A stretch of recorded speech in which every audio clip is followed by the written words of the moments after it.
Islamic relief society Chamakkala junior ബ്രദേഴ്സിന്റെ നേതൃത്വത്തിൽ തണ്ണീർപന്തൽ ഒരുക്കി. ചുട്ടുപൊള്ളുന്ന ഈ വേനൽ ചൂടിൽ നാട്ടുകാർക്കും യാത്രക്കാർക്കും ആശ്വാസമേകുന്നതായിരുന്നു തണ്ണീർപന്തൽ. ഇന്നലെ ചന്ദ്രാപ്പിനിയിലും ഇന്ന് മൂന്നുപീടിക സെന്ററിലുമാണ് തണ്ണീർപന്തൽ ഒരുക്കിയത്. മൂന്നുപീടിക സെന്ററിൽ വ്യാപാരി വ്യവസായി ഏകോപന സമിതി വൈസ് പ്രസിഡന്റ് സധൻ ഉദ്ഘാടനം നിർവഹിച്ചു. IRS ജൂനിയർ ബ്രദേഴ്സിന്റെ ഭാരവാഹികളായ മുഹമ്മദ് സിനാൻ ഫാസിൽ, മുഹമ്മദ് അമീൻ എന്നിവർ തണ്ണീർപന്തലിന് നേതൃത്വം നൽകി.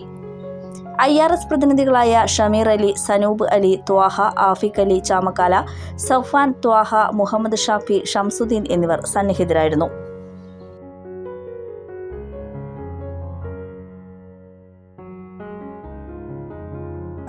സുവർണ സ്വപ്നങ്ങൾക്ക് പൊന്നിൻ സാക്ഷാത്കാരമേകിയ മുഗൾ ജ്വല്ലറി ഇപ്പോൾ നമ്മുടെ മൂന്ന് പീടികയിൽ. മുഗൾ ജ്വല്ലറി, മൂന്ന് പീടിക ആൻഡ് ത്രിപുര.